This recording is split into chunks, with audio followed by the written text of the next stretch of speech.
They call me Logan. I work in this godforsaken place, underground, hidden, a lab they call it. More like a tomb, every day the same routine. Check the monitors, log the data, repeat. It's tedious, monotonous, but someone has to do it. The things we do here, the research, it's for the greater good. At least that's what they tell me.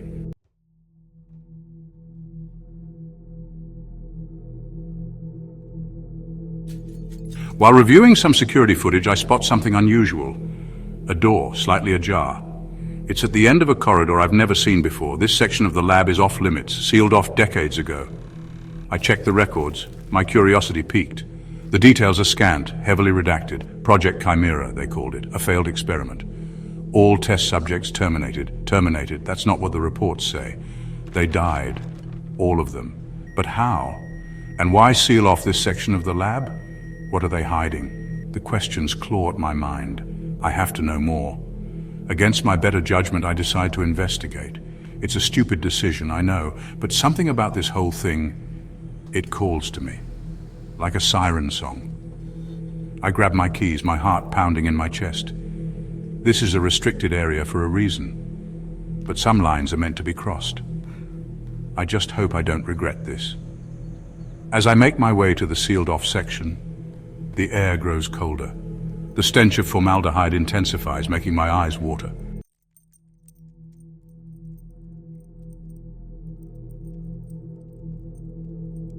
The door is heavy, reinforced steel.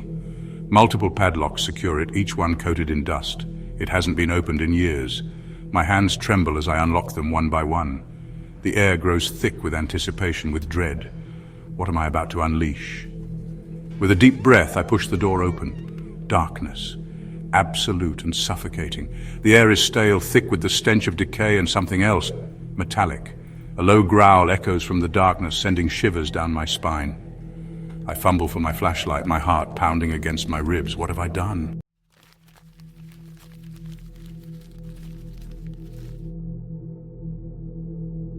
Gotta find answers. This place is a labyrinth. Corridors upon corridors of forgotten research, decades of secrets buried beneath the earth. I finally stumble upon what I'm looking for, the archives. Dust-covered filing cabinets line the walls, each one a potential window into the past. The air is thick with the smell of decay, of forgotten things. I pull open a drawer, the metal screeching in protest. Files spill out, their edges brittle with age. I sift through them, my pulse quickening. Project Chimera, there has to be something here. One file catches my eye. A faded photograph, barely visible beneath the grime. A group of men in lab coats, their faces obscured by surgical masks. They stand around a table, their expressions unreadable. On the table, a large sheet-covered object. The caption below simply reads, Subject Zero, Subject Zero. What the hell does that mean? I delve deeper into the files, my mind racing. The information is fragmented, incomplete. But one thing becomes clear. Project Chimera was far more sinister than I could have ever imagined.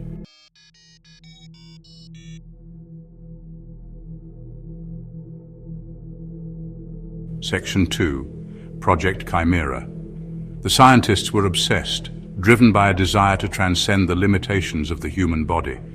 They believed they could create the perfect soldier, a weapon. Project Chimera was their attempt to rewrite the very code of life itself. They experimented on animals first, pigs mostly, splicing their DNA with that of other creatures. The results were grotesque, monstrosities. But the scientists, they weren't deterred. They saw it as progress.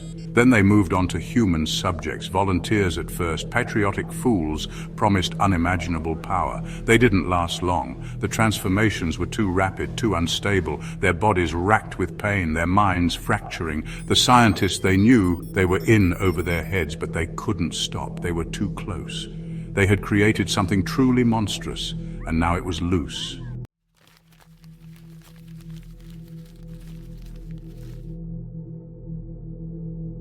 Section 3, the subjects. The files are filled with their faces, the subjects, men and women, young and old, all lured to this place with promises they couldn't refuse, all of them victims. They were poked and prodded, their bodies violated in the name of science, their minds twisted and broken, turned into something inhuman. The reports describe their transformations in chilling detail. Increased muscle mass, heightened senses, accelerated healing, but also uncontrollable rage, unquenchable bloodlust. They couldn't contain them. The subjects broke free, turning on their captors. The carnage must have been unimaginable. The reports stop abruptly after that, but the bloodstains on the walls, the claw marks on the steel doors, they tell the rest of the story. I slammed the file shut, my stomach churning. These weren't scientists, they were monsters. And they created something far worse, something that still lurks in the shadows of this godforsaken place.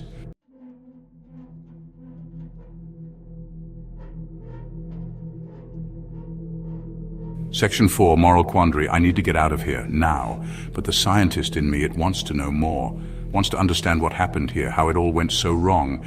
These files, they paint a horrifying picture, but they don't tell the whole story. What happened to the subjects? Are any of them still alive? And what about Subject 0? I can't turn back now. I've come too far. This place, it's a nightmare. But I have to face it, for my own sanity, for the sake of the truth, even if it kills me. I push on deeper into the darkness. Each step I take feels heavier than the last. The air grows colder, the silence more oppressive. I'm not alone. I can feel it in my bones.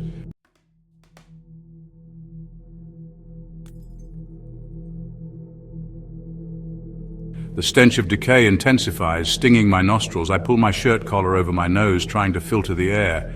This place, it reeks of death. Through the gloom, I make out the outline of an operating room, or what's left of it. Rusted surgical tools lay scattered across a stained operating table, a testament to the horrors that unfolded here. The metallic tang in the air is overpowering. It's not just formaldehyde, it's the iron scent of blood. Lots of it. I shine my light on the floor. Dried blood, almost black, stains the concrete, spreading out from the table like a morbid halo. This wasn't a lab, it was a slaughterhouse. The walls are covered in strange symbols, diagrams I don't recognize. They look like something out of a madman's journal. Were they studying the mutations, trying to understand them? Or were the subjects trying to communicate, trying to warn us? The air grows heavy, oppressive.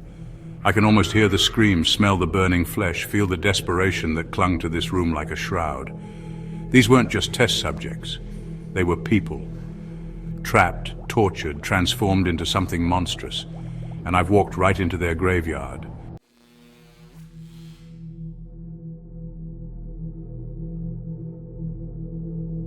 A faint hum draws my attention. A monitor still flickering with life. On the screen, a grainy image of a figure strapped to a gurney. It's thrashing violently, its limbs bent at unnatural angles. Even through the static, I can see the agony in its eyes. The image cuts out, replaced by a wave of static. I adjust the dials, trying to get a clearer picture.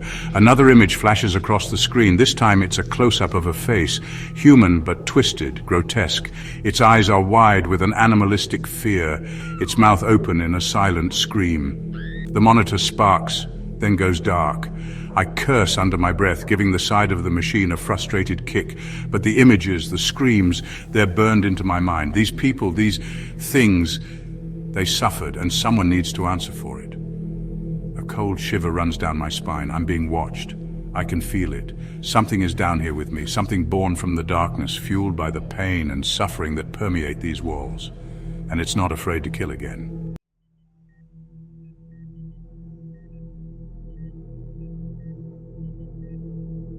The operating room was just the beginning. The trail of blood continues, leading deeper into the heart of this forsaken place. It's everywhere, on the walls, the ceiling, the floors, smeared, splattered, like some grotesque Jackson Pollock painting. Whatever happened here, it wasn't clean, it was brutal. The metallic scent is almost overpowering now. I can taste it on my tongue. Copper, iron. The stench of death clings to me, seeps into my pores, into my lungs. I should turn back. This place, it's not right. But something drives me forward. A need to know, a need to understand. The air grows colder with each step I take, the silence broken only by the sound of my own breathing and the pounding of my heart. I shine my light down a narrow corridor, the walls slick with what looks like fresh blood. Something has been this way recently, something that's still alive. I brush my fingers against the wall, feeling the dampness of the blood seeping into my skin. It's still warm. Panic surges through me, cold and sharp. I'm not alone. Whatever did this, whatever left this trail of carnage, it's still out there, hunting.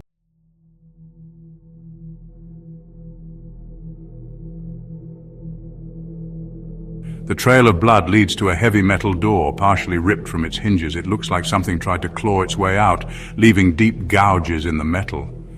These aren't the marks of any animal I know. They're too deep, too powerful.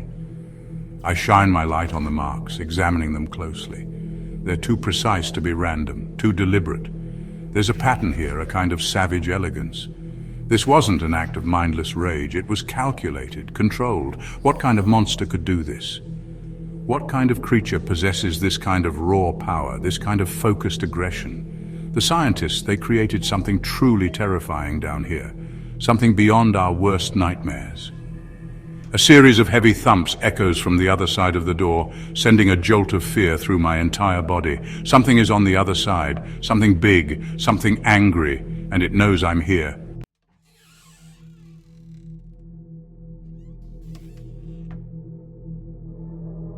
I push open the door cautiously, my heart pounding in my chest. The room beyond is small, a cell. A cot, a toilet, and a small table bolted to the floor are the only furnishings. The walls are bare concrete, scratched and stained with what looks like blood. I shine my light on the wall, revealing a series of frantic scratch marks. The work of a prisoner driven mad by confinement or something else. Among the random scratches, I make out crude drawings. A humanoid figure with elongated limbs and glowing eyes. A series of symbols I don't recognize. The drawings, they're almost childlike in their simplicity, but there's a raw power in them, a desperate attempt to communicate. This wasn't just a holding cell, it was a prison, and the prisoner, it wasn't human, not anymore. There's more to this story, I can feel it in my gut. These weren't just failed experiments, these were victims, trapped, tortured, transformed into something monstrous against their will. And now, whatever they've become, they're free.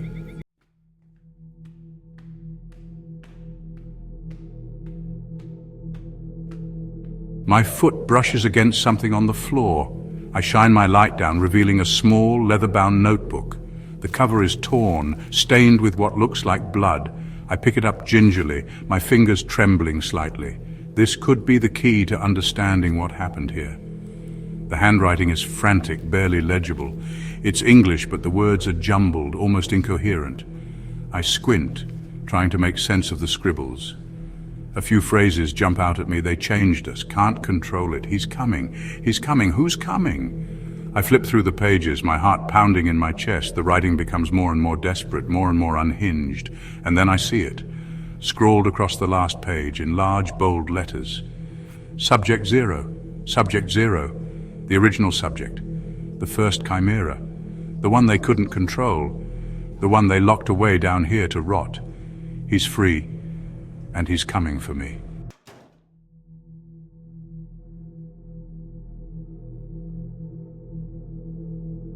The metal cell door buckles inward with a deafening crash, ripped from its hinges as if it were made of paper. Dust and debris fill the air, momentarily obscuring my vision. I stagger back, my heart pounding against my ribs. It's here. A pair of glowing yellow eyes pierce the darkness, fixed on me with a look of primal hunger. The creature steps into the dim light, its form shifting in and out of the shadows. It's a grotesque parody of a human being, its flesh scarred and twisted, its limbs elongated and grotesquely muscled. No, stay back. My voice is a hoarse whisper, choked with fear. I raise my hands in a futile gesture of surrender. The creature doesn't hesitate. It lunges, its claws bared, a guttural roar erupting from its throat. This is it. This is how it ends, in the darkness, hunted by the very thing we created.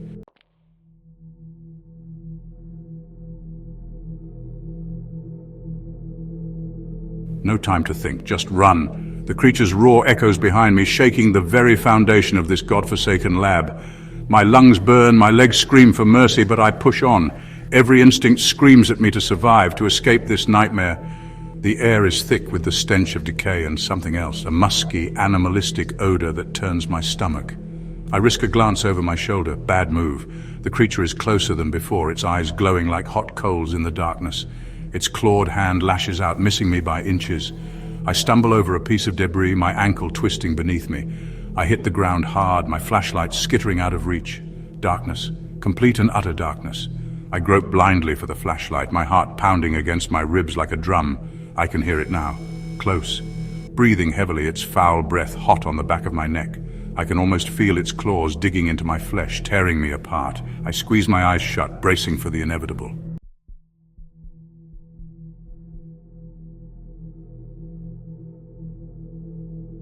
Panic lends me strength. I scramble to my feet, my hand closing around the cold metal of my flashlight. The beam flickers to life, momentarily blinding me. I'm no longer in the corridor. I must have crawled through some opening, some hidden passage in my blind panic. This isn't a passage, it's a tunnel, low, cramped, reeking of mildew and something else, something ancient and evil. The air is thick and heavy, difficult to breathe. I'm trapped. I have no choice but to keep moving. The tunnel twists and turns, seemingly endless. Claustrophobia claws at me, threatening to overwhelm me. The darkness presses in from all sides, suffocating, inescapable. The creature's roars are muffled now, distant but still audible. It's following me, hunting me. This tunnel, it's no escape. It's a tomb, and I'm the intended occupant.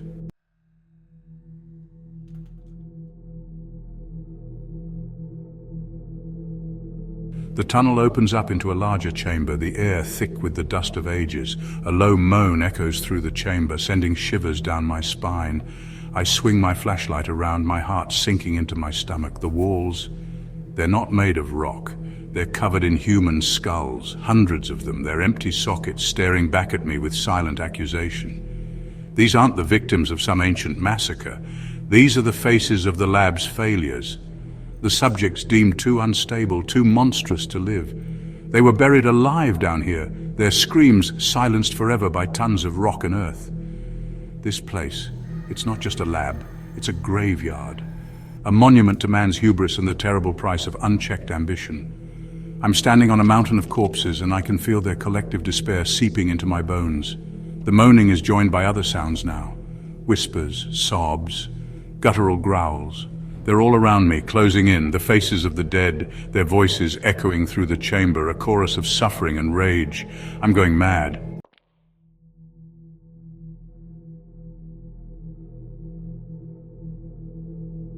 I stumble back, desperate to escape the voices in my head. The tunnel wall gives way unexpectedly and I fall through the opening, landing hard on a cold metal floor. I look up, expecting more darkness, more horrors. What I see instead takes my breath away. I'm in a vast, cavernous chamber, the ceiling lost in shadow far above. In the center of the chamber, bathed in an eerie green glow, is a massive pulsating structure. It's organic, fleshy, riddled with tubes and wires that snake in and out of its surface like veins, the heart of the lab. As I watch, mesmerized, a section of the structure pulsates, splits open, revealing a single milky white eye.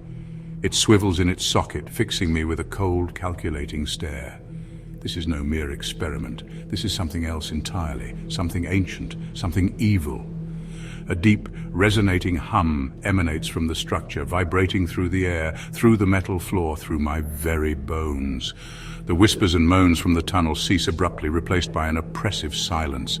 This thing, it's aware of me.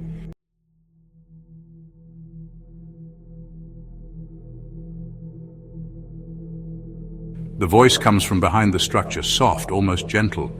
A figure steps forward, silhouetted against the green glow.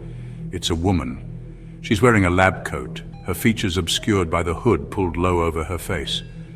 I recognize her, or at least I thought I did. She takes a step closer and the hood falls back, revealing her face. My blood runs cold. It's her, but different. Her eyes glow with an unnatural light and her skin has an almost iridescent sheen. She's beautiful in a terrifying, otherworldly way.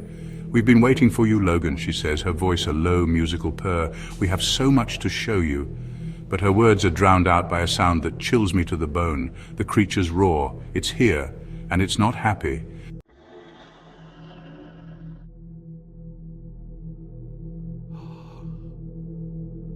You lured me here," I stammer, my voice barely a whisper. The pieces of the puzzle fall into place, forming a picture more horrifying than I could have imagined. The woman, the creature, the pulsating heart of the lab, it's all connected. "He served his purpose," the woman says, her voice devoid of emotion. She gestures towards me with a dismissive flick of her wrist. "He led us to you." The creature roars, its eyes fixed on me with a hunger that chills me to my core. I'm nothing but a pawn in their twisted game, a sacrifice to something monstrous. Panic surges through me, cold and sharp. I glance desperately around the chamber, but there's nowhere left to run. The exit is blocked by the pulsating mass of the lab's heart, its single eye watching me with cold amusement. "You should be honored," the woman purrs, her voice a seductive whisper that belies the malice in her eyes. "You're about to witness the dawn of a new era, an era ruled by creatures born of darkness and despair, an era where humanity is nothing but a distant memory. And I, the architect of my own demise, will be the first to bear witness to its terrifying reign."